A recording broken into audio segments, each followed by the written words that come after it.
Au cours des derniers mois de 1938, la tension se ressentait dans chaque recoin du Reich. Les décisions prises depuis les bureaux centraux du parti visaient non seulement à renforcer le contrôle sur le pays, mais aussi à accentuer la séparation entre les citoyens de sang allemand et ceux qui, selon la doctrine officielle, représentaient une menace intérieure. Parmi ces derniers, les Juifs se trouvaient au centre de toutes les attentions, devenant peu à peu un groupe complètement isolé du reste de la population.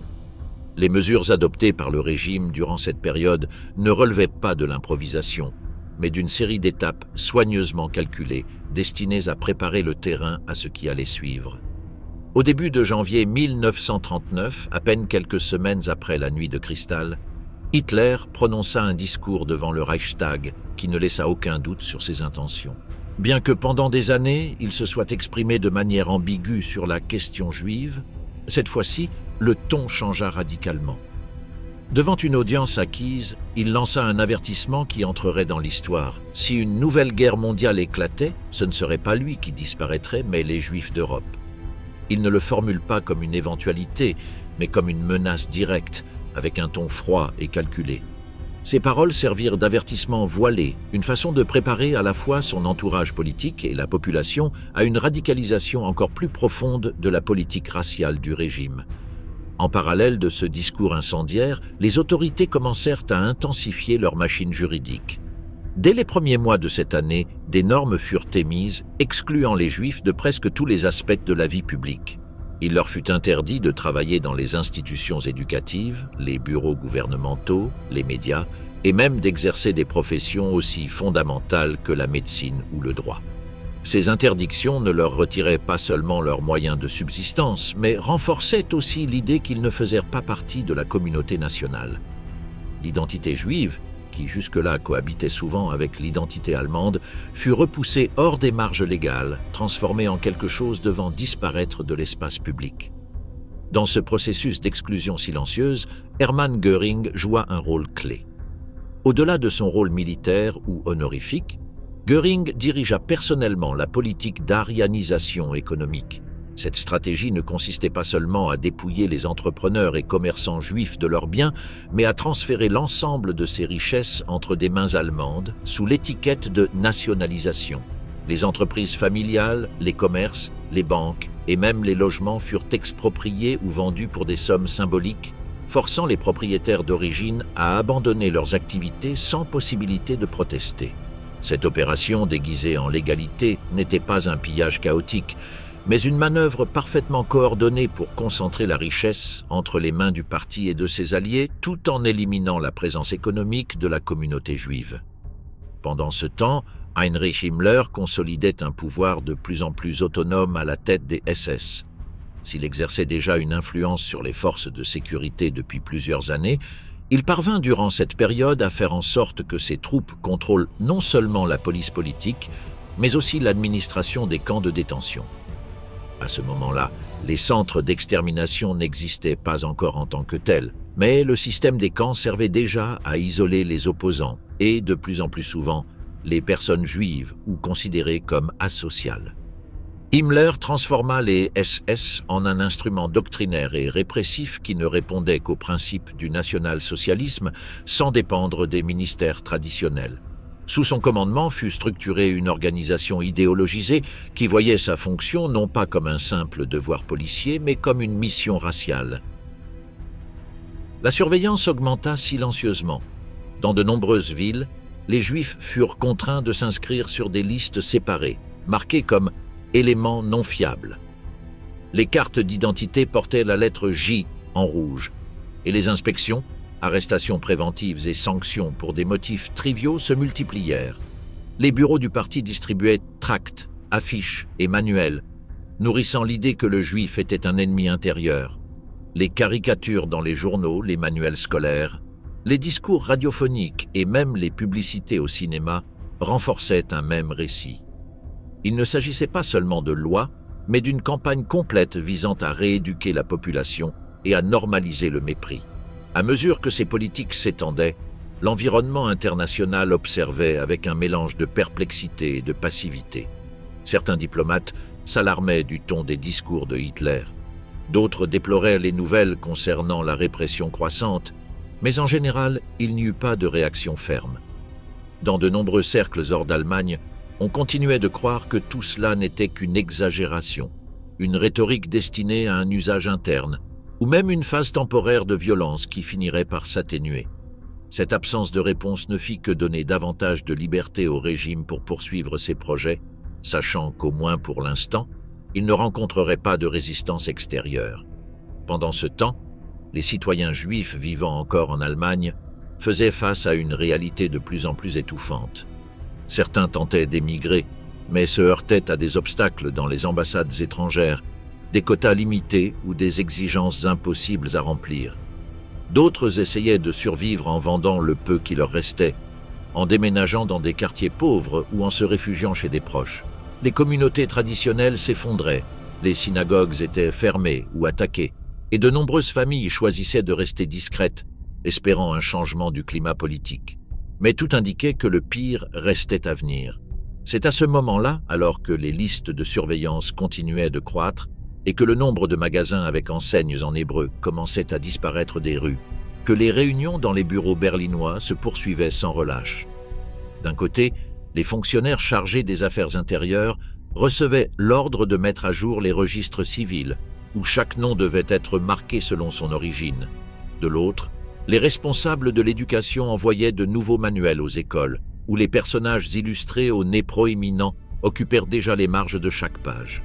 Dans les tribunaux, les juges commençaient à appliquer plus fréquemment les lois annulant les mariages mixtes, tandis que sur les marchés, les inspections devenaient plus fréquentes et les produits étiquetés comme « non à rien » perdèrent leur place sur les étagères. Dans les journaux, les caricatures se répétaient avec le même trait grossier, représentant toujours les mêmes figures déformées, accompagnées d'avertissements et de phrases insinuantes. Sur les radios locales, les voix des annonceurs du parti lisaient les mêmes bulletins évoquant la sécurité, la pureté raciale et la protection du peuple allemand.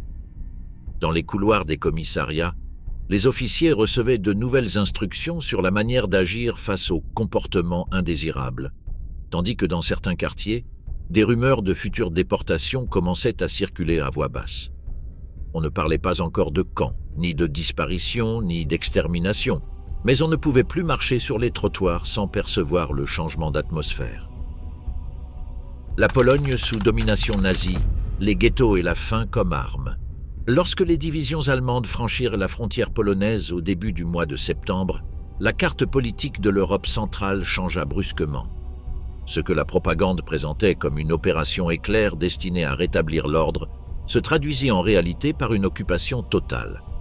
En quelques semaines, le régime nazi se retrouva à la tête de plus de 2 millions de citoyens juifs, dont la majorité était concentrée dans des zones urbaines et rurales jusque-là hors de portée directe des politiques raciales allemandes.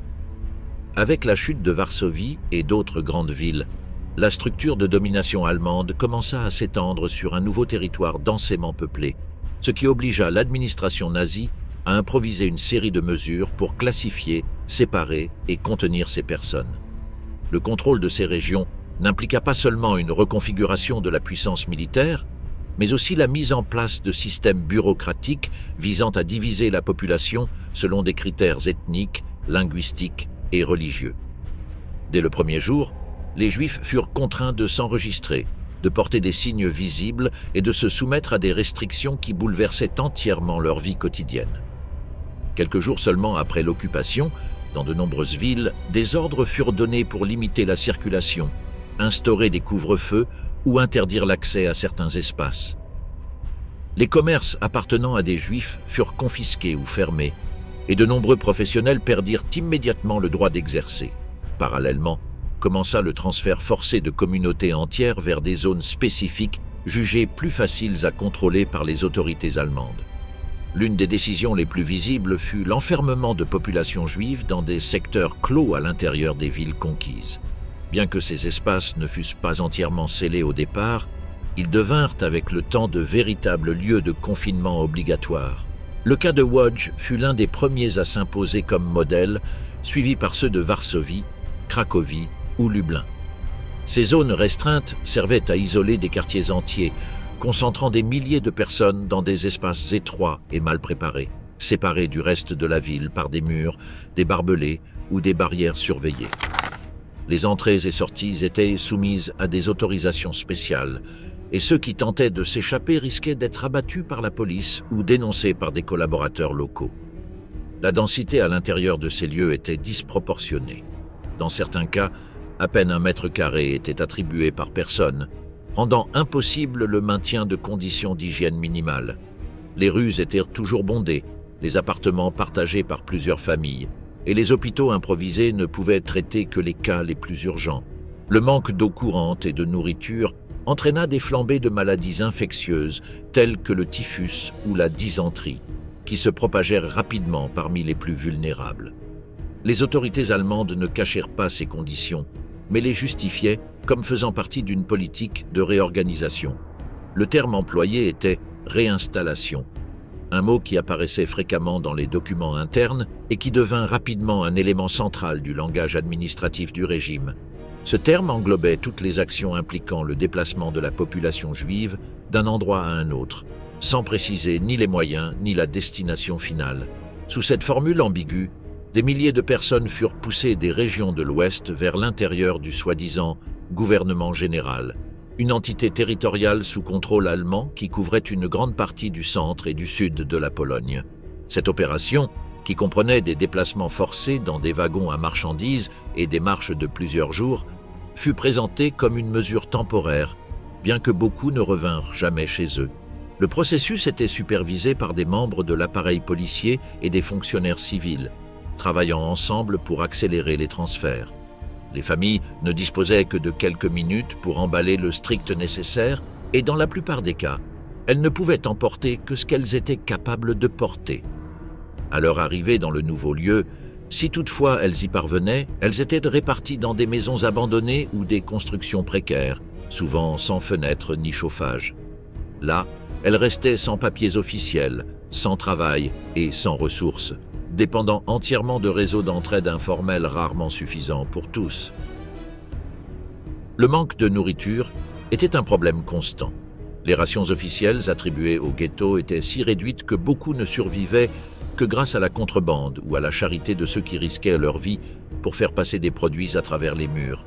Les responsables de l'organisation de ce réseau de confinement et de transfert comprenaient plusieurs niveaux de commandement. Depuis Berlin, le chef des SS et ses subordonnés donnaient des instructions générales, ensuite interprétées et adaptées par les gouverneurs locaux, dont beaucoup étaient d'anciens militaires ou des membres du parti ayant un passé dans l'administration coloniale. Dans les villes occupées, les conseils juifs, organismes créés sous contrainte allemande, recevaient l'ordre de distribuer la nourriture, d'enregistrer les habitants et de collaborer aux déportations. Bien qu'en théorie ces conseils aient une marge de manœuvre, en pratique ils étaient totalement subordonnés aux décisions allemandes et tout manquement pouvait entraîner des punitions collectives. Au fil des mois, le langage utilisé dans les documents officiels commença à changer. Des mots comme « contrôle », « réglementation » ou « relocalisation » furent remplacés par des termes plus systématiques tels que « solution »,« territoriale »,« coordination régionale » ou planification centralisée. Bien que ces expressions ne fussent pas nouvelles, leur emploi récurrent révélait une intention à long terme.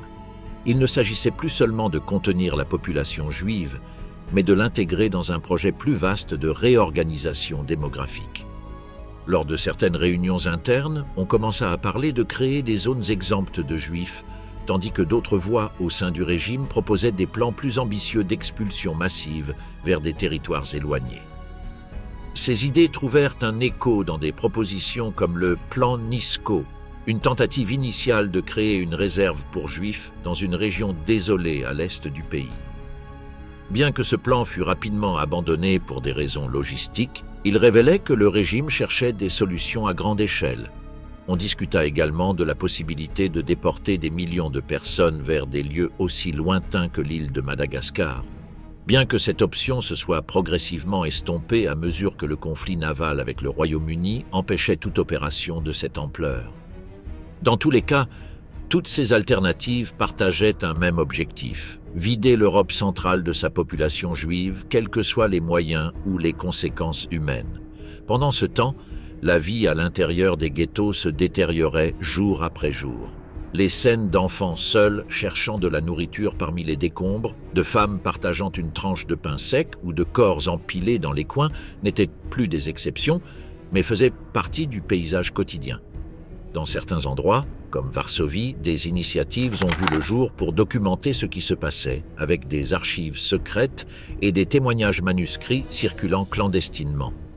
Ces chroniques ne visaient pas seulement à préserver la mémoire de ce qui se passait, mais aussi à alerter le monde extérieur, bien que très peu aient réussi à sortir des murs ou à atteindre des destinataires capables d'intervenir. Quant aux Allemands, ils maintenaient une surveillance stricte sur toute activité culturelle, éducative ou religieuse au sein des ghettos. Les écoles furent fermées, les synagogues détruites ou fermées et les journaux interdits. Pourtant, au milieu de cet isolement, des formes de résistance silencieuses ont émergé, telles que des cours clandestins, des récitals improvisés ou des célébrations religieuses dans des caves cachées. Rien de tout cela ne pouvait changer la situation générale, mais cela permettait de préserver une certaine dignité face à un environnement de plus en plus hostile. Les autorités allemandes ne poursuivaient pas ces expressions mineures avec la même intensité que d'autres délits, mais les réprimaient si elles devenaient visibles ou mettaient en danger le contrôle général. Ainsi, sans exécution directe, des milliers de personnes mouraient en raison de conditions imposées, sans défense ni enregistrement extérieur.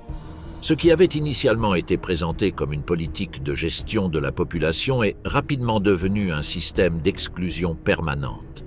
En à peine un an, les espaces intermédiaires entre la vie et la mort étaient devenus si étroits que toute erreur, toute maladie ou tout retard dans la réception d'une ration de pain pouvait signifier la fin. Et pourtant, pour beaucoup, le pire n'avait pas encore commencé. Heydrich et la bureaucratie de l'extermination. Lorsque le conflit en Europe s'est étendu, la direction nazie a commencé à accélérer ses mécanismes internes afin d'appliquer de manière plus systématique les idées qu'elle nourrissait depuis des années à travers les discours, les tracts et les réunions du parti. L'invasion de la Pologne ne leur a pas seulement offert de nouveaux territoires à administrer, mais aussi l'occasion de réorganiser leurs structures internes. C'est dans ce contexte que Reinhard Heydrich, alors subordonné direct de Himmler, a signé un ordre clé, la coordination d'une solution finale à la question juive dans les nouveaux territoires sous contrôle allemand. Ce document, daté de la fin de 1939, ne proposait pas encore de méthode concrète d'élimination, mais exigeait que toutes les branches de l'appareil de sécurité commencent à collaborer plus étroitement, en collectant des informations, en classifiant les personnes et en anticipant des mesures à grande échelle. Ce mémorandum n'a pas été élaboré de manière improvisée. Dans les mois précédents, les organes de police et de renseignement fonctionnaient déjà avec une certaine coordination, bien que dispersée. La création formelle du RSHA, l'Office central de sécurité du Reich, a consolidé en une seule structure le travail de la police criminelle, de la Gestapo, du service de renseignement des SS et des départements chargés d'élaborer des profils et des dossiers. Heydrich a été nommé chef absolu de cette nouvelle entité, ce qui lui a donné un pouvoir direct sur des milliers de fonctionnaires répartis à travers l'Allemagne et les territoires occupés. Depuis lors, toute décision concernant la surveillance, les arrestations, les perquisitions, la censure ou la surveillance idéologique passait par son bureau. Le RSHA a été divisé en départements numérotés, chacun ayant des fonctions spécifiques. L'un traquait les ennemis potentiels du régime, un autre analysait les publications et les médias, un autre gérait les dossiers des personnes considérées comme dangereuses, et un autre supervisait les employés du système. Les rapports étaient régulièrement mis à jour et stockés sur des fiches individuelles, regroupant tout, depuis l'appartenance religieuse jusqu'aux habitudes quotidiennes. Avec ces informations, le régime pouvait intervenir dans n'importe quel domaine, sans dépendre des tribunaux civils ni de procédures formelles. Les décisions étaient prises de manière verticale et un simple ordre interne suffisait pour arrêter, déporter ou surveiller quelqu'un pendant des années. Parallèlement, Hermann Göring a commencé à promouvoir une approche combinant idéologie et économie. En tant que responsable du plan quadriennal, il avait en charge les stratégies pour mobiliser les ressources du pays en fonction des priorités du régime. À mesure que l'occupation de nouvelles régions se consolidait, Göring a commencé à intégrer les principes raciaux dans les calculs économiques. Sous son commandement, des lignes directrices ont été établies pour réorganiser les communautés, attribuer la main-d'œuvre selon des critères ethniques et adapter les décisions de production aux objectifs idéologiques fixés depuis Berlin. Cette planification ne se traduisait pas seulement par des papiers ou des décrets, mais aussi par des opérations concrètes. Göring collaborait avec les SS pour s'assurer que l'exclusion raciale ne se limite pas au niveau symbolique, mais ait un effet direct sur la redistribution des ressources. Les listes d'entreprises aryanisées augmentaient chaque semaine, et les rapports internes montraient comment des milliers de personnes étaient exclues de leur métier et remplacées par des membres du parti ou des entrepreneurs proches du pouvoir. Les décisions n'étaient pas prises selon des critères juridiques traditionnels, mais en fonction du profil ethnique et de l'utilité que le régime attribuait à chaque individu. Cette approche a consolidé un modèle dans lequel l'appareil idéologique justifiait l'appropriation systématique des biens et l'appareil économique bénéficiait de cette structure discriminatoire.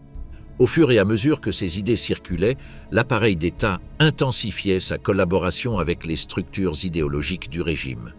Les réunions entre chefs de département, fonctionnaires du parti et responsables économiques devenaient plus fréquentes, et elles discutaient des stratégies pour harmoniser les objectifs politiques avec l'administration quotidienne. Cette coordination n'était pas abstraite. Elle impliquait la conception de nouveaux formulaires ainsi que la rédaction de manuels de conduite pour les employés.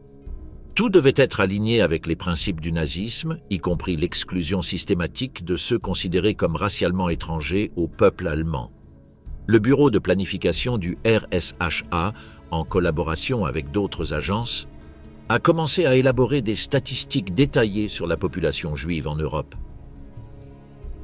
Elles étaient classées par âge, lieu de résidence, profession et liens familiaux. Ces informations ne servaient pas seulement à surveiller les individus, mais aussi à prévoir des scénarios futurs. Combien de personnes pouvaient être déplacées, à quel rythme et avec quelles conséquences pour la production locale. Les rapports identifiaient les obstacles, proposaient des solutions et calculaient l'impact de chaque opération. Dans ce contexte, les êtres humains étaient traités comme des chiffres mobiles dans un tableau de ressources. Le rôle de Himmler dans ce processus a été central. Bien qu'il ne signa pas personnellement tous les documents, il supervisait chaque étape du système. Son bureau recevait des résumés hebdomadaires des activités et prenait des décisions concernant le sort de régions entières. C'est sous sa supervision que s'est consolidée l'idée que la sécurité du Reich dépendait de l'élimination physique de tout élément considéré comme étranger ou contaminant. Cette logique s'est infiltrée à tous les niveaux de l'État, des ministères aux bureaux municipaux, où les employés exécutaient les ordres sans les remettre en question, convaincus de participer à une tâche légitime. Pendant ce temps, des figures comme Heydrich continuaient à perfectionner les mécanismes de coordination. Les prémices de ce qui deviendra plus tard la conférence de Wannsee se dessinaient déjà dans les réunions techniques où le sort de millions de personnes était discuté avec un langage technique, des formules statistiques et une froideur administrative apparente. Lors de ces rencontres, réunissant des représentants de plusieurs institutions, on parlait de flux, de quotas, de zones de transit et de modèles de redistribution. Le langage était bureaucratique, mais l'objectif était clair. Faire en sorte que toutes les agences de l'État collaborent sans interférence pour appliquer une politique d'exclusion totale. Ce qui différenciait ce moment des périodes précédentes n'était pas la violence directe, mais le niveau d'intégration entre idéologie, structure étatique et logique économique. Il ne s'agissait pas seulement de persécuter les opposants, mais de construire un système complet où chaque décision administrative, chaque mouvement financier et chaque réglementation du travail répondait à des critères raciaux. L'exclusion n'était pas une exception, mais la base sur laquelle le pays tout entier s'organisait. Et bien qu'à ce moment-là, on ne parlât pas encore ouvertement d'extermination, toutes les pièces étaient en place pour que cette étape puisse se dérouler sans résistance interne. Ainsi se consolidait une machine qui ne dépendait plus de décisions improvisées ni d'initiatives individuelles. C'était un système en marche, alimenté par des convictions idéologiques, soutenu par des données et des tableaux, et légitimé par les institutions les plus puissantes du régime. Tout ce qui suivrait était déjà esquissé dans ses documents, ses ordres, ses calculs et ses réunions où des millions de vies étaient transformées en problèmes logistiques. Action T4. Médecins et juristes dans le premier massacre. Lorsque les autorités du Reich ont commencé à s'intéresser aux malades mentaux et aux personnes atteintes de handicap graves, elles ne l'ont pas fait uniquement par mépris idéologique, mais aussi d'un point de vue pratique visant à expérimenter des mécanismes d'élimination rapide et systématique sans susciter d'alarme. Cette expérience, plus tard connue sous le nom d'Action T4, a été présentée en interne comme une mesure médicale et même humanitaire, alors qu'il s'agissait en réalité du premier essai réel de meurtre industrialisé avec un soutien administratif, scientifique et juridique. Tout a commencé lorsque Hitler a signé, à la mi-1939, une autorisation secrète avec effet rétroactif, autorisant certains médecins sélectionnés à éliminer les patients considérés comme incurables. L'ordre n'a passé aucune instance judiciaire ou législative et a été rédigé de manière ambiguë pour éviter des conséquences juridiques directes. La formulation accordait de la miséricorde à ceux souffrant de maladies irréversibles, mais le but réel était beaucoup plus structuré. Tester le fonctionnement d'un système centralisé de meurtre déguisé en bureaucratie médicale.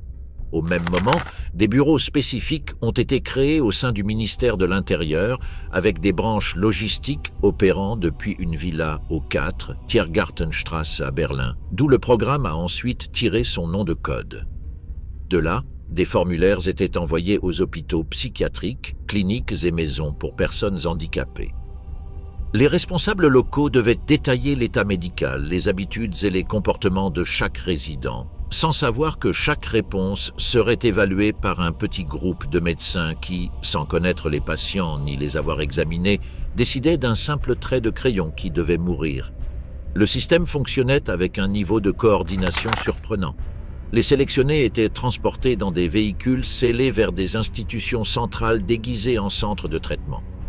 Pour la plupart, il s'agissait d'installations situées loin des villes, avec des accès limités et un personnel strictement sélectionné. À leur arrivée, les patients étaient séparés de leurs familles, dépouillés de leurs biens et conduits dans des salles simulant des consultations médicales ou des bains collectifs. Là, dans des pièces hermétiquement fermées, l'usage des gaz comme méthode d'exécution a été testé pour la première fois utilisant du monoxyde de carbone dans des installations closes. Le personnel chargé de ces meurtres n'était pas composé de militaires ou d'agents de sécurité, mais de médecins, infirmières, conducteurs, secrétaires et fonctionnaires civils. Beaucoup agissaient avec un mélange d'obéissance et de routine, comme s'il s'agissait d'une tâche administrative ordinaire. Les certificats de décès étaient falsifiés et mentionnaient presque toujours des causes naturelles ou des infections courantes comme la pneumonie. Les familles recevaient des lettres officielles avec des explications vagues, parfois accompagnées d'urnes contenant des cendres sans origine identifiable. Au fur et à mesure que le programme progressait, ces méthodes aussi. Les responsables techniques ont commencé à expérimenter les temps d'exposition au gaz, l'étanchéité des espaces, la vitesse d'élimination et la gestion des restes. Parallèlement, les systèmes de transport ont été améliorés, la visibilité des convois réduite et la confidentialité entre le personnel renforcée. L'implication de psychiatres, assistants sociaux et juristes était clé pour maintenir l'apparence de légalité du processus, tandis que dans les sous-sols et les bâtiments derrière les façades, des milliers de personnes étaient assassinées simplement parce qu'elles ne correspondaient pas au modèle racial et fonctionnel que le régime voulait imposer. Les institutions utilisées comme centres d'exécution incluaient des noms tels que Hartheim, Hadamar, Sonnenstein, Grafenegg, Bernburg et Brandenburg. Chacune avait sa propre équipe, ses propres procédures et, dans certains cas, même ses propres crématoriums pour éliminer les corps sans laisser de traces. On estime qu'au total, avant sa suspension supposée, le programme Action T4 a coûté la vie à près de 70 000 personnes. Les premiers signes d'opposition ne sont pas venus de l'étranger ni des organisations internationales, mais de l'intérieur du pays. Certaines familles ont commencé à soupçonner à cause des délais de réponse, des contradictions dans les rapports et du secret entourant les transferts. Dans certains villages, des prêtres catholiques et protestants ont commencé à dénoncer ce qui se passait depuis les chers et dans certains cas, ont même organisé des manifestations locales.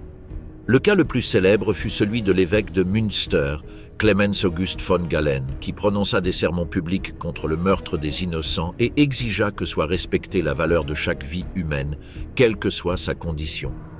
Ces pressions, combinées à la crainte d'une réaction sociale plus large, ont conduit le gouvernement à annoncer en août 1941 la fin officielle du programme. Cependant, la machine était déjà en marche et les procédures étaient trop perfectionnées pour être complètement abandonnées. En réalité, le système s'est simplement adapté, devenant plus dispersé, plus clandestin et moins centralisé. Au lieu de grandes installations fixes, les méthodes ont été transférées vers des institutions locales où médecins et personnels qualifiés ont continué les exécutions sans avoir besoin de déplacer les patients. La continuation clandestine des meurtres après la fermeture officielle du programme a montré non seulement à quel point l'appareil était déjà entraîné à éliminer en masse, mais aussi que de nombreux professionnels impliqués étaient disposés à poursuivre ces tâches même sans couverture légale. Dans les cliniques régionales, les hôpitaux psychiatriques ruraux et les hôpitaux municipaux, des milliers d'enfants, d'adolescents et d'adultes atteints de troubles physiques ou cognitifs ont continué à subir des injections létales, des surdoses de sédatifs ou de simples privations alimentaires. Il ne fallait pas d'installation sophistiquée, seulement la décision d'un médecin, le silence d'une infirmière et l'invisibilité des victimes. Certains camions utilisés pendant les années les plus actives du programme ont réapparu dans des environnements différents, adaptés pour remplir la même fonction létale avec un minimum de ressources. Les exécutions avaient lieu sur place et le corps était rapidement retiré, incinéré ou enterré dans des fosses discrètes. Certains spécialistes techniques ayant participé à la conception de ces pratiques ont ensuite occupé des postes importants dans d'autres projets du régime. Ingénieurs, médecins et coordinateurs logistiques ont été réaffectés, transférant leur expérience des assassinats silencieux vers de nouvelles phases de la persécution raciale. Leur savoir-faire en construction de chambres, gestion des flux humains, falsification de documents et destruction de preuves est rapidement devenu un outil clé d'un système plus vaste. Certains noms sont ensuite apparus dans des registres liés à la création d'installations spéciales en Europe de l'Est. Bien que le programme T4 n'ait jamais été connu publiquement sous ce nom pendant son fonctionnement dans les archives internes, il était considéré comme un projet ayant testé avec succès non seulement des méthodes d'élimination physique, mais aussi la capacité de coordination entre plusieurs agences, du ministère de l'Intérieur au bureau de santé, en passant par les transports, l'administration locale et le personnel médical. Le nombre de personnes impliquées dans la chaîne était si important que l'impunité ne pouvait être maintenue que par une structure hiérarchique extrêmement disciplinée où chaque acteur connaissait son rôle sans recevoir d'ordres explicites. L'un des aspects les plus inquiétants était la manière dont les hôpitaux et les centres psychiatriques ont appris à fonctionner parallèlement à cette logique de mort. Dans certains cas, les formulaires d'admission présélectionnaient secrètement ceux qui seraient traités différemment, selon leur diagnostic ou leur nom de famille. Certains médecins ont pris l'habitude d'évaluer si un patient méritait de continuer à vivre, non seulement sur son état clinique, mais aussi selon des critères vagues tels que son degré de sociabilité, ses habitudes alimentaires ou même le niveau d'angoisse qu'il provoquait chez le personnel. Les conséquences psychologiques chez certains travailleurs ont été documentées plus tard dans des entretiens, des lettres ou des interrogatoires. Tous n'ont pas accepté leur rôle dans le mécanisme avec naturel. Certains infirmiers ont demandé à être transférés, d'autres sont partis sans explication. Un petit nombre a tenté d'alerter leurs supérieurs ou des institutions religieuses, mais presque toutes les tentatives ont été bloquées par la peur, le contrôle interne ou l'indifférence. En général, la norme était le silence, la routine déguisée en normalité et l'obéissance aux décisions prises d'en haut. Le cas des enfants mérite une mention particulière. Des dizaines de centres pédiatriques ont été reconvertis en lieux où étaient pratiqués des examens fictifs, des suivis inventés et finalement la suppression systématique des mineurs présentant des handicaps physiques ou mentaux. Dans plusieurs régions, des pavillons spéciaux ont été aménagés où étaient administrées des doses mortelles de barbiturique, parfois sous forme de traitements prolongés. Les dossiers médicaux étaient manipulés avant archivage pour qu'aucune donnée ne révèle ce qui s'était réellement passé. Entre 1941 et 1945, ce type d'opération clandestine a continué à se produire à plus petite échelle, mais de façon constante. Les chiffres exacts n'ont jamais pu être établis avec précision, bien qu'on estime que le nombre total de victimes, adultes et enfants confondus, a largement dépassé 150 000. L'aspect le plus significatif de cette période n'était pas seulement le nombre de décès, mais la manière dont la société et ses institutions ont appris à vivre avec ce système d'élimination sélective, sans scandale, sans procès et sans grande résistance. Cette période a également marqué la naissance d'une génération d'exécuteurs qui n'avaient plus besoin de justifications idéologiques pour agir, mais qui obéissaient à des protocoles, à des ordres impersonnels, à des formulaires codés et à des routines qui déguisaient le meurtre comme une extension du travail administratif. Ce type d'expérience accumulée, loin de se limiter au domaine médical, serait ensuite transféré à d'autres sphères de la machine nazie, où l'extermination ne dépendrait plus de décisions improvisées, mais de structures planifiées avec précision technique. Parallèlement, les documents internes révèlent que certains secteurs du régime évaluaient le T4 comme un modèle d'efficacité réplicable. On parlait de résultats satisfaisants en termes logistiques, de réduction des coûts par rapport aux méthodes antérieures et d'amélioration opérationnelle dans les phases de collecte de données, de transport, d'élimination et de dissimulation.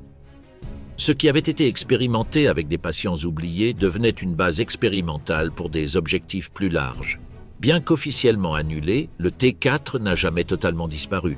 Son héritage direct est resté vivant dans d'autres dispositifs, d'autres installations et d'autres formes de mise à mort.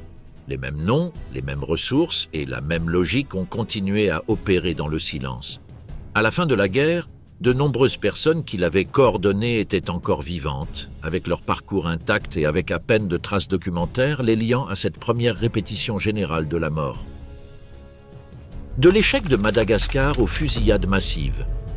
Le plan consistant à expulser tous les Juifs européens du continent était encore en vigueur au début de 1941.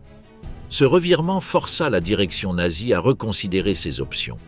L'échec du plan Madagascar ne signifiait pas l'abandon de l'objectif de vider l'Europe de sa population juive, mais obligeait à trouver des solutions à l'intérieur du continent. Des alternatives furent envisagées à l'Est, notamment dans les nouveaux territoires occupés après l'invasion de l'Union soviétique. Là, les officiers des SS et les experts de l'appareil de sécurité préparaient déjà le terrain pour mettre en œuvre des méthodes directes d'élimination. À mesure que les armées allemandes avançaient, des groupes spéciaux suivaient derrière eux avec des fonctions différentes de celles du front militaire. Leur tâche n'était pas de conquérir des villes, mais de localiser, regrouper et exécuter des populations considérées comme ennemies. Ces groupes mobiles, connus sous le nom d'Einsatzgruppen, opéraient en marge de la Wehrmacht, bien que sous sa connaissance. Il s'agissait d'unités organisées par l'appareil de sécurité du Reich, composé de policiers, d'agents du SD et de collaborateurs locaux, qui suivaient les divisions de combat et intervenaient dès qu'une zone était stabilisée. Ils se dirigeaient particulièrement vers les villages, ghettos improvisés et petites localités de l'Est, où la présence de juifs, communistes, roms ou cadres soviétiques était facilement identifiable par la population locale. Les victimes étaient contraintes de quitter leur domicile, rassemblées dans des camps, écoles ou places, puis conduites en file jusqu'aux abords du village. Là, dans des ravins, fosses communes ou tranchées naturelles, elles étaient alignées et fusillées. Dans de nombreux cas, les cadavres étaient jetés dans le puits sans être immédiatement recouverts, et les groupes suivants étaient obligés de se tenir sur les corps des précédents.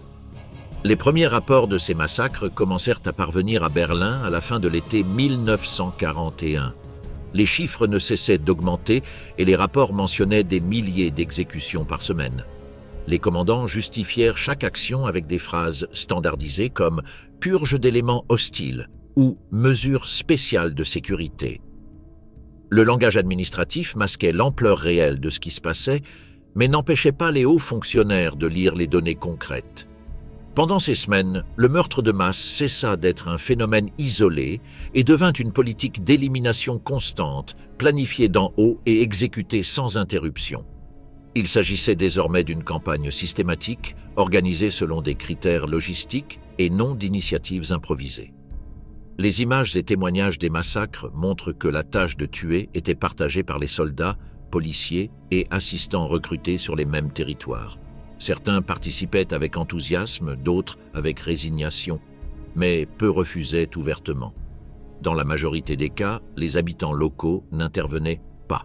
Parfois, ils observaient de loin, parfois ils collaboraient en fournissant des informations ou en facilitant le transport. L'environnement s'habitua rapidement à la présence de colonnes humaines, marchant en silence vers les lieux d'exécution et au bruit des tirs à l'aube. Parallèlement, les responsables du système de camp commencèrent à expérimenter avec différentes méthodes. À Auschwitz, où il existait déjà des installations pour prisonniers politiques, les premiers tests furent réalisés avec un gaz utilisé jusqu'alors comme pesticide. Le zyklon B était un composé sous forme de granulés qui, au contact de l'air, libérait un agent létal. Il avait été utilisé auparavant dans des contextes de désinfection, mais à la mi-1941, il fut testé pour la première fois dans un bloc scellé du camp. La victime était un groupe de prisonniers soviétiques considérés aptes à un test technique. Le résultat fut immédiat. En quelques minutes, tous étaient morts. L'efficacité de la méthode, son faible coût et sa facilité de transport en firent une option attrayante pour des usages futurs. Contrairement aux fusillades à l'Est, qui nécessitaient de nombreux tireurs, de grandes quantités de munitions, du temps et un effort physique constant, le zyklon B permettait de tuer des groupes entiers sans contact direct, sans besoin de tirs ouverts ni d'organisation de transport massif. Il suffisait de placer les personnes dans un espace clos, de sceller les portes et de verser les granulés par une ouverture supérieure. Le gaz faisait le reste. Les victimes tombaient en quelques minutes, tandis que le personnel observait de l'extérieur à travers de petites fenêtres d'inspection. Ensuite, les corps étaient retirés, les chambres ventilées et préparées pour le groupe suivant. Cette nouvelle approche n'a pas été immédiatement adoptée dans tous les camps, mais elle a ouvert une voie technique qui est rapidement devenue prioritaire. L'important n'était pas seulement la capacité de tuer, mais la possibilité de le faire sans laisser de traces visibles, sans témoins extérieurs et à un rythme permettant de répéter le procédé en continu. Ce qui avait commencé comme une série de meurtres dispersés sur le front oriental s'est alors transformé en une politique d'extermination organisée. Cette transformation n'est pas restée l'apanage des techniciens ou des fonctionnaires de bureau, mais s'est consolidée sur le terrain grâce à l'action des unités mobiles accompagnant chaque offensive. Les Einsatzgruppen sont devenus l'outil le plus direct de la nouvelle politique, opérant avec autonomie et brutalité. Leur passage laissait des villages vides, des ravins remplis et un silence dense qu'aucun rapport ne pouvait totalement restituer.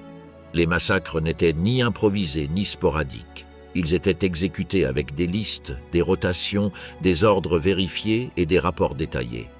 Chaque jour ajoutait des centaines de cadavres et les chiffres étaient transmis à Berlin sans interruption. À mesure que les exécutions s'accumulaient, tout le système commençait à tourner autour de cette logique. Identifier, isoler, transporter, éliminer. La machine était déjà en marche. Dans le cadre de cette évolution, le programme Action Reinhard a été lancé, entraînant la construction de centres d'extermination conçus spécifiquement pour appliquer cette nouvelle approche dans des lieux tels que Belzec, Sobibor et Treblinka. Wannsee, la réunion qui a planifié le génocide. Au début de l'année 1942, dans une demeure située au bord d'un lac en périphérie de Berlin, une réunion s'est tenue qui n'a fait ni les gros titres, ni provoqué d'annonces officielles, mais dont le contenu a réorganisé de manière définitive le cours du plus grand crime du siècle.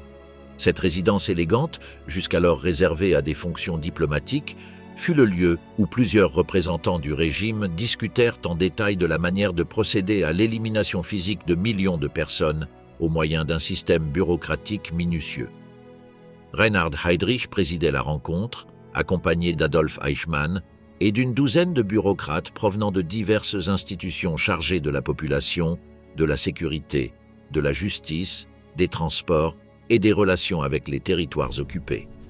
Personne n'avait besoin de convaincre l'autre de ce qui allait être discuté.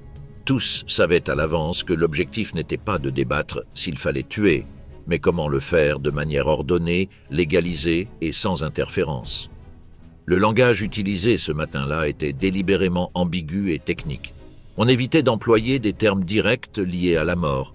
On parlait plutôt d'évacuation vers l'Est, de réinstallation ou de traitement spécial, des expressions froides permettant de masquer le contenu réel des décisions derrière des formules impersonnelles.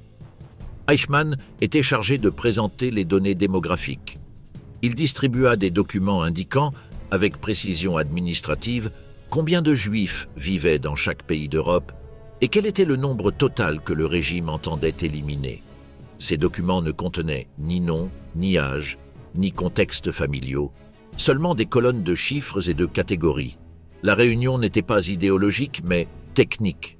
Il s'agissait de définir la structure opérationnelle d'un système déjà en cours, mais nécessitant une coordination complète entre les différents ministères, corps de police et bureaux régionaux. Heydrich exposa les directives à suivre pour que les transferts se fassent régulièrement, sans provoquer de conflits internes, ni de heurts avec d'autres autorités du Reich.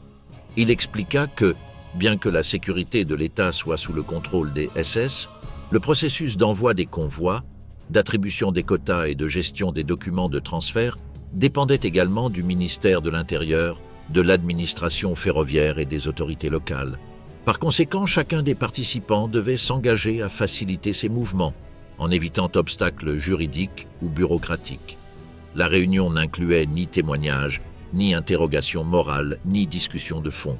Seules les dates, itinéraires et responsabilités furent ajustées, comme dans une opération logistique de routine. À partir de ce moment, l'élimination de communautés entières cessa d'être une série de décisions improvisées ou locales et devint une politique centrale avec des règles, calendriers et quotas spécifiques.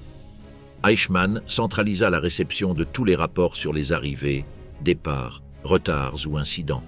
Les premières listes de personnes sélectionnées commencèrent à arriver de Slovaquie, des Pays-Bas et du protectorat de Bohême, où les conseils juifs étaient obligés de fournir les noms conformément aux paramètres établis par les SS.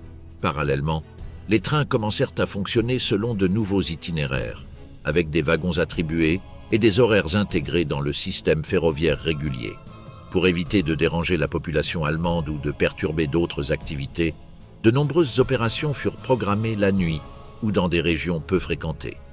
Les hommes ayant assisté à cette réunion ne revinrent pas avec des instructions écrites, mais avec des engagements verbaux suffisants pour soutenir les actions futures. Eichmann rédigea un résumé qui fut ensuite révisé et édité pour réduire encore toute mention pouvant être interprétée comme preuve directe de meurtre. Le document final omettait délibérément des détails, bien que tous sachent que ce qui y était défini correspondait à la structure fonctionnelle de l'extermination. Le langage utilisé ne se contentait pas de cacher la réalité, il créait un système où les responsables pouvaient se sentir éloignés du crime. Ne voyant pas directement les morts et n'utilisant pas de mots associés, ils pouvaient se convaincre qu'ils ne faisaient que remplir des fonctions administratives. Dans de nombreux bureaux du Reich, ce qui s'est passé lors de cette réunion n'a pas été perçu comme un changement profond, mais comme une formalisation de pratiques déjà appliquées dans les territoires de l'Est. La différence résidait dans l'ampleur et la régularité. À partir de ce moment, chaque mouvement, chaque liste et chaque convoi devait suivre un schéma commun, permettant de contrôler les flux humains, les heures d'arrivée et la destination finale de chaque groupe. Ce besoin de contrôle absolu a conduit à la création d'unités spécialisées dans les statistiques, les rapports et l'archivage des données, qui ont commencé à fonctionner avec la même précision que n'importe quelle autre partie de l'appareil d'État. Heydrich a utilisé son autorité pour garantir qu'aucun organisme du régime ne puisse remettre en question les procédures. En cas de conflits entre la police, les gouverneurs civils ou les autorités militaires, ceux-ci étaient résolus directement depuis Berlin. Eichmann coordonnait avec les chemins de fer allemands les horaires, les tarifs et les besoins logistiques, tels que le nombre de wagons ou la consommation de charbon. Tous ces détails étaient traités avec la même naturelle que si l'on parlait du transport de marchandises ordinaires. Le jargon utilisé, centré sur des termes tels que évacuation totale, traitement approprié ou attribution de quotas, fut rapidement adopté dans les rapports, télégrammes et réunions locales. Dans les mois suivants, les méthodes antérieures de dissimulation massive furent reprises et un langage administratif fut consolidé, facilitant l'exécution systématique du plan sans provoquer de conflits internes. La villa de Wannsee ne fut plus utilisée pour des rencontres similaires, mais ce qui y fut décidé devint la base du modèle ultérieur. Le nombre de personnes à éliminer n'était plus traité comme une estimation, mais comme un objectif. Les responsabilités étaient réparties entre ceux qui signaient les ordres, organisaient le transport, transmettaient les listes, autorisaient les mouvements ou facilitaient les passages. Bien qu'aucun des présents n'ait appuyé sur une détente ni manipulé un gaz toxique, tous faisaient partie nécessaire d'une chaîne fonctionnant efficacement précisément parce que chaque maillon savait ce qu'il devait faire sans explication supplémentaire.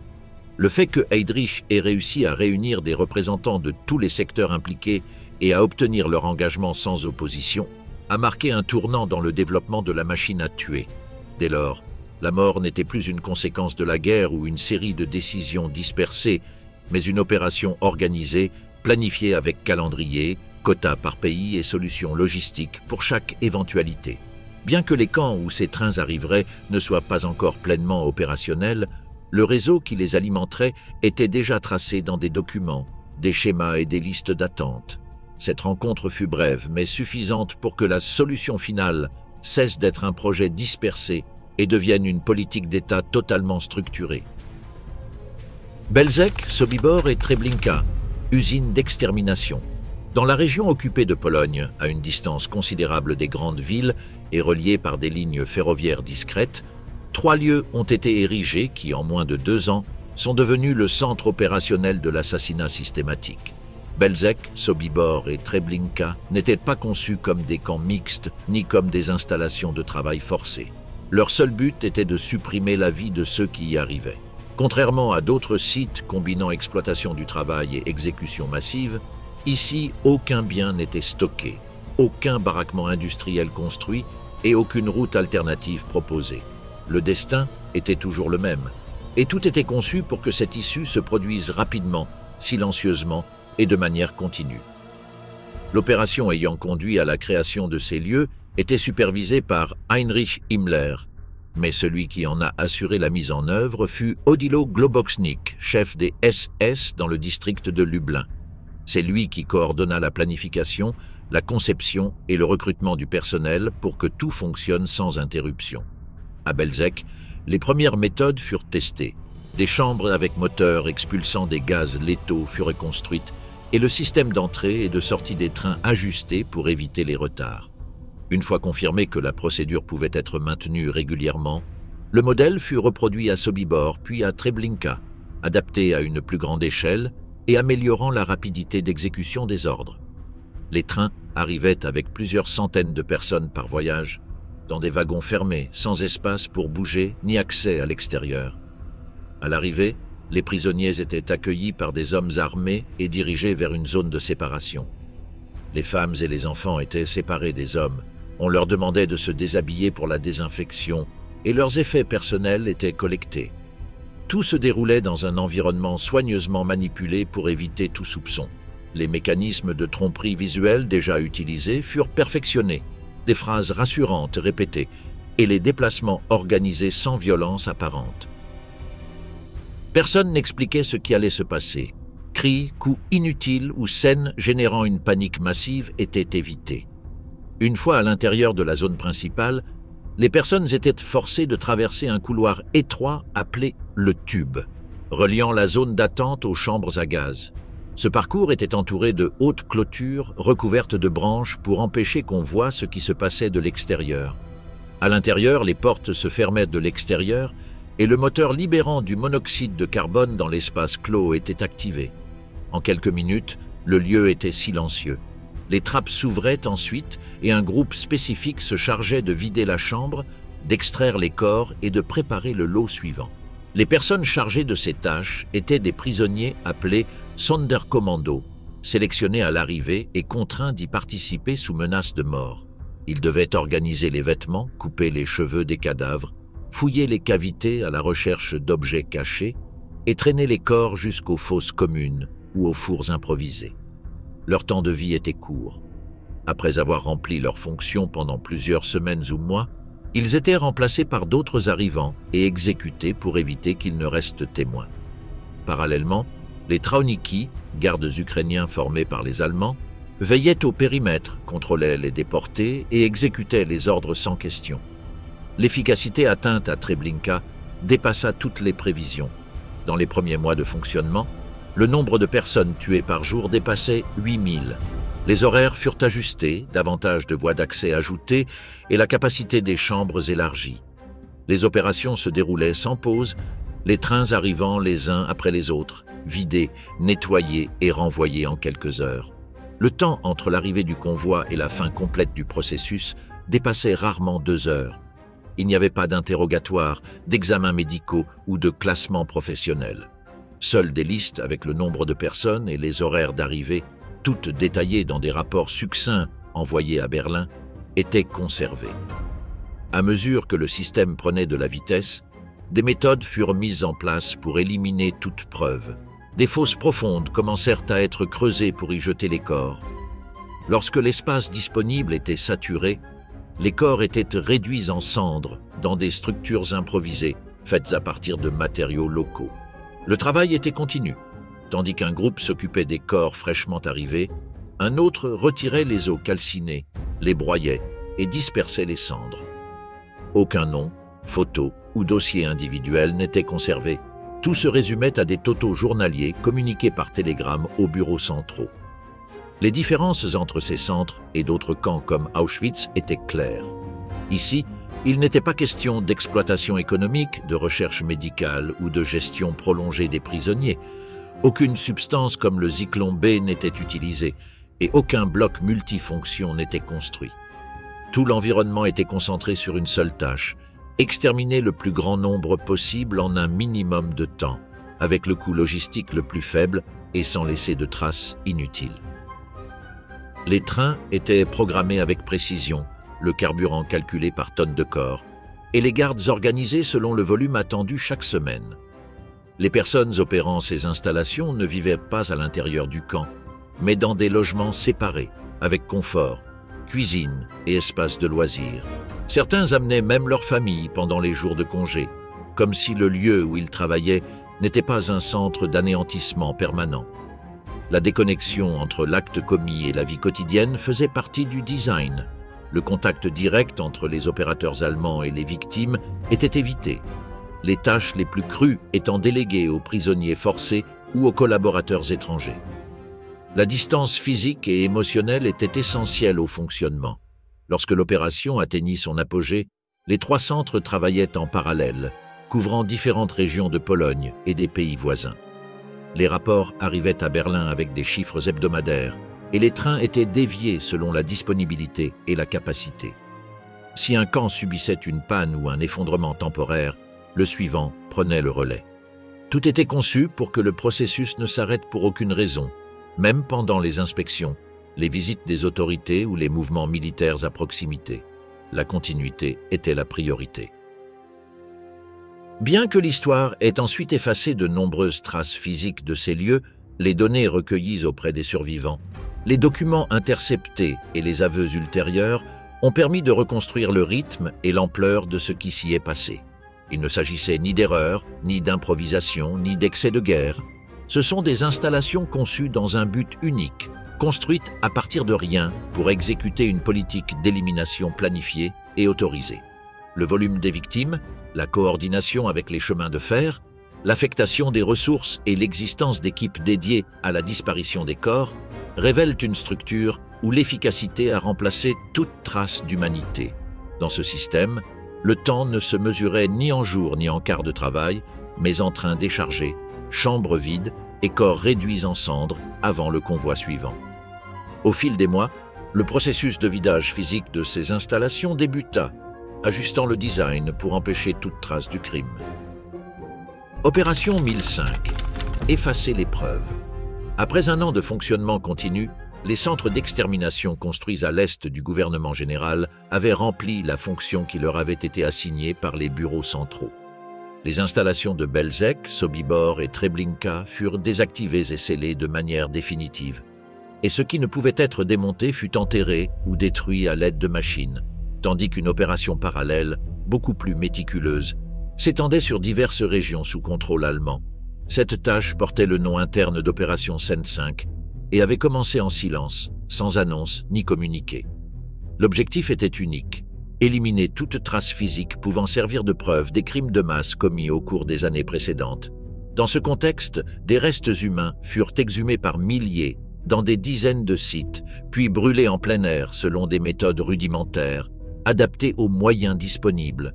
Ceux chargés de déplacer les corps, d'alimenter les flammes ou de broyer les fragments étaient presque toujours des prisonniers provenant de camps voisins, travaillant sous surveillance armée et sans aucune garantie de survie. Ces restes n'étaient ni transportés ni cachés de manière ordonnée. L'important était de les faire disparaître, quel que soit le moyen, la fumée ou l'odeur. Dans certaines zones, les fosses étaient déjà connues des voisins ou des travailleurs forcés, ce qui précipita l'arrivée d'unités spécialisées, agissant rapidement et sous la coordination directe des SS. Contrairement aux transferts précédents, réalisés avec un enregistrement détaillé et des listes nominatives, ces opérations n'apparaissaient pas dans les documents officiels de transport, ni dans les rapports réguliers des unités. Dans de nombreux cas, les restes étaient enfouis depuis des mois ou des années, et les conditions du terrain compliquaient encore davantage la tâche.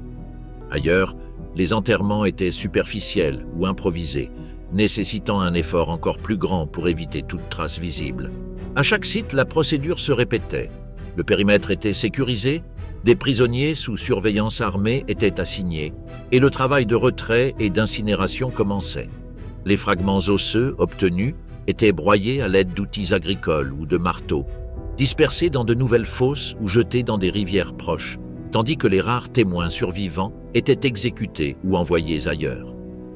La décision de dissimuler les traces matérielles n'a pas été prise en réponse à une pression extérieure, mais comme mesure préventive face à la possibilité que des enquêtes futures puissent retracer le nombre, la méthode ou le lieu exact des exécutions. Cette préoccupation n'est pas apparue spontanément, mais à partir de certains rapports captés par des radios étrangères et de rumeurs qui commençaient à se propager au-delà du front oriental.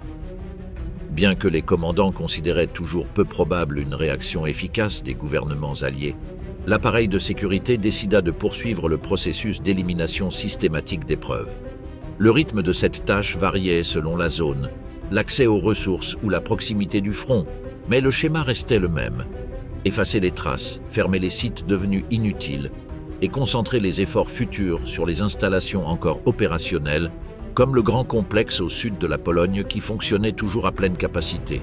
Pendant ce temps, quelques messages isolés sur ce qui se passait ont réussi à échapper au contrôle de censure imposé par les autorités. Depuis certaines régions de l'Est, des prisonniers et des résistants ont transmis des rapports à des réseaux clandestins sur un territoire neutre. L'un de ces documents, rédigé par des témoins directs et traduit par des intermédiaires opérant depuis la Slovaquie ou la Suisse, est finalement parvenu entre les mains de diplomates occidentaux. Malgré le contenu précis et le ton urgent du texte, l'information n'a pas suscité de réactions officielles de haut niveau. Dans plusieurs cas, elle a été classée comme matériel non vérifié ou simplement ignoré. Les auteurs du rapport, qui ont pris le risque de transmettre noms, lieux et chiffres approximatifs, n'ont reçu aucune réponse directe ni confirmation que leur témoignage ait été pris au sérieux. Certains de ces textes comprenaient des croquis ou des descriptions détaillées d'installations déjà démontées au moment de la lecture, et d'autres mentionnaient des chiffres de victimes qui, selon les évaluateurs externes, paraissaient peu crédibles. La réaction internationale fut un mélange de doute, d'indifférence et d'évitement. Dans les médias des pays non occupés, les notes sur les massacres ou les disparitions forcées étaient traitées comme des rumeurs ou des exagérations. Même dans les cercles diplomatiques, les données évoquant la mort organisée de centaines de milliers de personnes dans des lieux anonymes semblaient difficiles à traiter. Cette réponse tiède n'était pas due uniquement au manque de preuves photographiques ou de confirmations indépendantes, mais aussi à une sorte d'incapacité à accepter qu'une opération de cette ampleur ait pu se dérouler sans interruption ni fuite massive. Parallèlement, la fermeture opérationnelle de plusieurs sites ayant abrité la machine d'extermination a été achevée. Le site a été effacé du paysage, les accès supprimés et toute trace visible remplacée par des éléments empêchant toute enquête ultérieure. Ce qui était autrefois un lieu de passage forcé et de mort contrôlée est devenu des zones vides où ne subsistaient que des souvenirs fragmentaires. Certains habitants locaux ont été contraints de collaborer à ces tâches ou de garder le silence, tandis que d'autres ont évité de revenir par peur ou méfiance. La reconstruction de l'environnement faisait partie de la stratégie visant à effacer non seulement les corps et les installations, mais aussi la mémoire même du crime. Avec la fermeture de ces lieux, une étape du processus était scellée, bien que le système d'extermination ait continué à fonctionner dans d'autres zones sous de nouvelles formes. Pendant ce temps, la machine d'extermination ne s'est pas arrêtée. Au lieu d'être suspendue, les opérations ont été redirigées vers le grand complexe encore intensément actif, où les procédures ont été adaptées, mais la logique sous-jacente restait intacte. Les itinéraires ont été ajustés, les cibles renommées, et les victimes arrivaient d'autres régions avec les mêmes fausses promesses, les mêmes documents scellés et le même destin final. Le rythme restait élevé, bien que l'attention se déplaçât progressivement vers d'autres priorités militaires. Dans ce mouvement, l'essentiel était de maintenir la continuité sans laisser de traces visibles. L'opération de dissimulation n'était ni une exception ni une réponse improvisée, mais une étape planifiée dans une séquence plus large, où chaque phase devait être exécutée sans laisser de signes pour l'avenir. Les rares archives écrites ayant survécu à la destruction systématique étaient fragmentaires et pas toujours faciles à interpréter, mais suffisantes pour reconstituer le but de cette phase. Les rapports internes, ordres indirects et commentaires croisés entre bureaux ont permis de comprendre que l'élimination des preuves était une priorité temporaire et non une simple conséquence du retrait militaire. Pendant cette période, le nombre exact de corps exhumés, incinérés et dispersés n'a jamais été enregistré officiellement. Ce qui était clair, c'était l'intention délibérée d'empêcher que ces restes puissent un jour être examinés ou utilisés comme preuve. Malgré l'ampleur des actions, il restait presque aucun élément physique pouvant parler de lui-même. Seuls quelques témoins, fragments de documents non détruits et photographies prises dans l'ombre ont résisté à la tentative de silence total. Les marches de la mort et la libération des camps. Lorsque les fronts ont commencé à céder et que l'avancée militaire soviétique depuis l'Est a coïncidé avec l'arrivée des forces alliées par l'Ouest, les autorités des camps ont reçu des instructions précises. Déplacer les prisonniers loin du danger, empêcher tout contact avec l'ennemi et éviter qu'il reste des témoins vivants.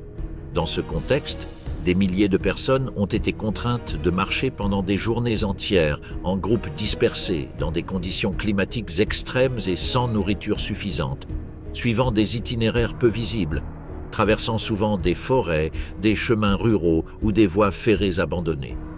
Ces marches n'étaient pas de simples déplacements, c'étaient des évacuations forcées sans destination claire, dont l'objectif principal était d'éloigner les détenus avant que l'ennemi ne découvre les lieux encore actifs. Beaucoup de ces marches ont été organisées sans planification précise, avec des parcours changeant en cours de route, tandis que les gardes continuaient d'exécuter ceux qui ne pouvaient pas continuer ou s'étaient écartés du groupe. Dans certaines zones, les transferts se faisaient par trains ouverts ou wagons de marchandises, mais en arrivant à certaines gares détruites ou sur des lignes bloquées, les convois étaient abandonnés et les prisonniers contraints de continuer à pied. Les colonnes s'étendèrent sur plusieurs kilomètres, avançant dans la boue ou la neige, et à chaque virage, des corps restaient sans être enterrés, tombés de fatigue, de froid ou de balles. Dans certains cas, il ne s'agissait même pas de prisonniers actifs dans les camps, ce sont des personnes arrêtées lors de rafles précédentes, déportés en transit ou des groupes venus d'autres régions qui ne savaient ni où ils allaient, ni pourquoi ils étaient déplacés. Les officiers, loin de garantir une protection, maintenaient la menace constante de punition immédiate, et beaucoup des accompagnants sont morts sans jamais atteindre leur destination supposée. Pendant ces semaines, la mort a cessé d'être associée à un lieu fixe et a commencé à se produire sur les routes, en plein déplacement, sans besoin d'installation ni de chambre. Lors de ces retraites, plusieurs colonnes ont été interceptées par la rapidité de l'avancée ennemie ou se sont dispersées en perdant le contact avec les commandements. Dans ces situations, les responsables ont choisi d'abandonner les prisonniers, de les exécuter dans des fosses improvisées ou simplement de les laisser enfermés dans des bâtiments ruraux, des usines vides ou des tunnels ferroviaires, sans eau ni nourriture. Dans certaines petites villes, les survivants ont été jetés dans des cours non surveillés ou sont morts asphyxiés dans des wagons scellés. D'autres ont réussi à s'échapper. à se fondre dans la population ou à se réfugier dans des maisons isolées, bien que tous n'aient pas été accueillis ou aidés. Lorsque les troupes soviétiques ont franchi les limites du complexe, il n'y a eu ni échange de tirs ni défense active. Les derniers gardiens avaient fui quelques jours plus tôt. Au lieu de combat, ce qui s'est produit fut une pause silencieuse tandis que les soldats parcouraient les espaces intérieurs. La scène ne frappait pas seulement par ce qui était visible, mais aussi par ce qui n'était pas présent. Ni explication, ni résistance, ni trace claire d'un contrôle antérieur. Ce qui fut enregistré dans les premières minutes n'était pas seulement une accumulation de corps, mais l'étonnement des témoins incapables de trouver des mots pour décrire ce qu'ils voyaient. Dans leurs rapports et témoignages, ce qui prédominait était la difficulté de rendre cela compréhensible. Plus qu'une scène statique, cet endroit devint un point de rupture. Ce n'était plus des rumeurs ni des rapports indirects, mais une expérience directe qui modifia même la manière dont ces soldats parleraient de la guerre par la suite. Dans d'autres points de la carte, des scènes similaires commencèrent à se multiplier. Des troupes britanniques pénétrèrent dans l'un des centres où la mortalité due aux maladies, à la famine et à la promiscuité avait atteint des niveaux difficiles à décrire. Ce qu'ils trouvèrent n'était ni un camp en fonctionnement, ni un lieu d'exécution directe, mais une étendue recouverte de corps non identifiés avec des bâtiments effondrés et des survivants à peine conscients de leur emplacement. La majorité des responsables avaient fui, mais certains furent capturés à proximité, déguisés ou tentant de s'échapper parmi les habitants. Parallèlement, des unités américaines arrivèrent dans des installations similaires où l'abandon avait été récent. Là, les soldats découvrirent des chambres vides, des dépôts d'effets personnels et des salles médicales improvisées. L'état physique et mental des prisonniers secourus laissa une impression durable sur les témoins, dont beaucoup déclarèrent avoir eu le sentiment que cela ne ressemblait à rien de ce qu'ils avaient vu auparavant. Contrairement aux étapes précédentes, cette fois les chambres étaient prêtes. Photographes militaires, correspondants de guerre et caméramens des unités alliées enregistrèrent en détail ce qu'ils voyaient. Les images furent envoyées aux centres de presse, diffusées dans des bulletins et projetées dans des journaux télévisés. Certaines montraient des rangées de cadavres organisés pour être enterrés, d'autres se concentraient sur les visages de ceux qui respiraient encore parmi la saleté et les maladies. Il y eut également des enregistrements montrant des soldats obligeant d'anciens gardes à porter des corps ou à creuser des fosses communes, tandis que les journalistes relataient ce qu'ils voyaient d'une voix tremblante. Même avec ce niveau d'exposition directe, aucune réaction immédiate ne se produisit. Il ne s'agissait pas de récits indirects ni de documents divulgués, mais de preuves visuelles recueillies sur place, avec nom, date et localisation précise. Ces photographies et enregistrements devinrent l'un des premiers éléments tangibles confirmant les rumeurs que beaucoup considéraient comme exagérées ou infondées. La diffusion fut progressive mais constante. En quelques jours, les publications imprimées commencèrent à inclure des captures de ce qui avait été découvert, et les stations de radio intégraient de courts témoignages de témoins ou de soldats. Les journaux parlaient de camps de la mort, de conditions inhumaines et de structures destinées à l'enfermement et à la détérioration physique de milliers de personnes.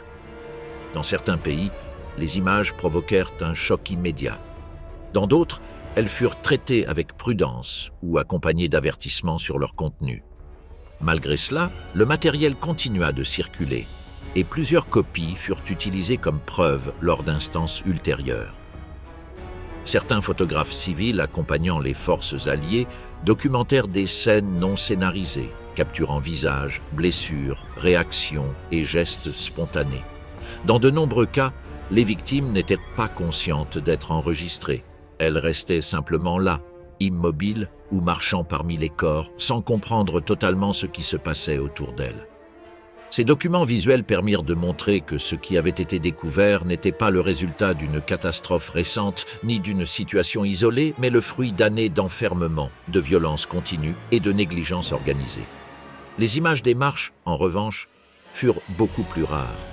Quelques plans lointains montraient des rangs en mouvement ou de petits groupes traversant des villages, mais la plupart des archives connues proviennent du moment suivant, lorsque les survivants racontaient combien étaient partis et combien restaient vivants. Avec le temps, Les installations libérées furent occupées par des équipes médicales, des assistants sociaux et des unités chargées du nettoyage et de la documentation. Des vivres furent distribués, des soins médicaux de base organisés, et l'on tenta de reconstituer une partie de l'histoire de ceux qui respiraient encore. Les listes étaient incomplètes, beaucoup ne se souvenèrent pas de leur nom, et les autorités improvisaient avec ce qu'elles avaient. Certaines personnes furent transférées dans des hôpitaux de campagne, d'autres moururent peu après avoir été secourues sans avoir prononcé un mot. Les structures vides furent scellées ou converties en centres d'urgence. À mesure que de nouveaux lieux étaient ouverts, le schéma se répétait. Il n'y avait aucun doute sur ce qui s'était produit, même si tous ne comprenaient pas encore l'ampleur ni l'étendue. La fermeture du système ne se produisit pas en un seul jour ni par un acte officiel. Ce fut un processus graduel, marqué par le retrait des responsables, l'apparition des témoins et l'entrée de troupes qui ne savaient pas ce qu'elles trouveraient. Le silence précédent fut brisé par des voix en plusieurs langues, par des images ne nécessitant aucune explication, par des archives ouvertes pour la première fois. Ce qui fut vu alors ne pouvait plus être nié.